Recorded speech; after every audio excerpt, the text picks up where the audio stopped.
Student loans for already Democrat voters, I'm sorry, for people that work for the government, have been canceled. Good for those people. Did those loan repayments come out of the billions of dollars of the college endowments?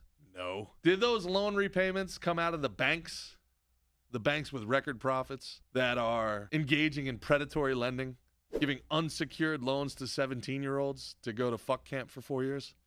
No. Who got to pay it? You. Absolutely.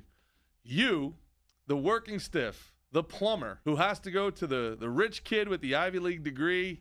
You got to go to their house and clean the clogged shit out of their drains. And then with the money they pay you to clean up after their shitty little kids, you have to pay back their student loans because they're better than you, and you need to remember your place. Once again, people, all right? Taxes are the hours of your life. The money you spend on taxes is taken from you before you've ever had a chance to feel it, to hold it. It's out of your check every week. Before you even get your check, the government gets theirs. If you pay 20% in taxes, that's one full day of work a week that goes to the government. If you pay 30% in taxes, you don't earn $1 for yourself until 12:01 p.m. on Tuesday. All of Monday, gone to the government. Tuesday morning until noon, gone to the government. And what are they doing with this?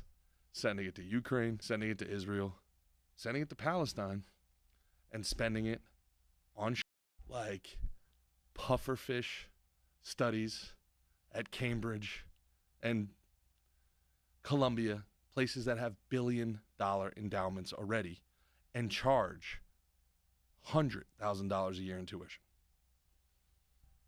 George Carlin once said it's a big club and you ain't in it. That's what this is. Why is this show called Gerard versus Evil? Explain to me how this is anything other than evil, than to take the working class, than to take regular, everyday people who get up and, man, they're just trying desperately to make it. Just desperately trying to afford groceries. And you're taking their Monday salary, half of their Tuesday salary. And what are you doing with it? You're giving it to your cronies. You're giving it to your buddies. You're giving it to defense contractors. You're giving it to colleges that are then overcharging students for degrees they don't need. And then you're getting people to pay back the debt, the loans, because they can't afford to pay the student loans because those college degrees are worthless. There's never been a scam like this in the world. This is a full-time, all-encompassing scam. It's unsustainable. But the good news is, I think, and I really believe this, the good news is, I think for the very first time in my adult life, it seems like people are awake to the scam. For the first time in my adult life, it seems like people are actually finally asking questions and going, wait, time out. No, I don't want. Why are we trying to support Ukraine when we don't have health care in America?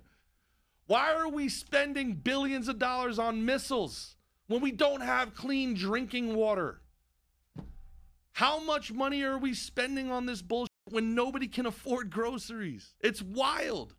Gas is at $3.50. It's not coming down. It's so expensive that Biden just said, screw it. We're not refilling our strategic reserves. So in a time when we're trying to start wars all over the world, we don't want to make sure we have enough oil reserves in case someone wants to start one here.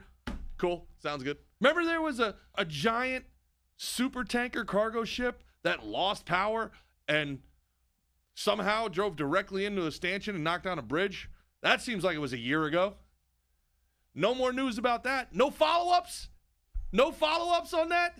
That's not in the news every day, trying to figure out how that happened. How many other ships are susceptible to this? How many other ports are susceptible? How many other bridges are susceptible to this? Nothing. No, we're just moving on. No questions.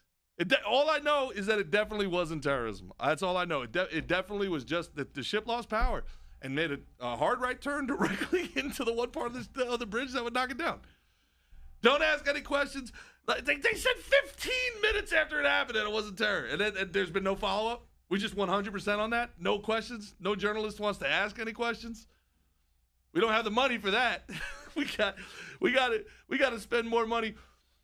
I saw a TikTok of a dude losing his mind. It was so funny. This dude talked about Northrop Grumman, one of the, one of the defense contractors that built the $1 billion per stealth B-2 bomber. They got a contract to make a lay down train tracks on Mars. That's pretty cool. They got a couple $1 billion to do that.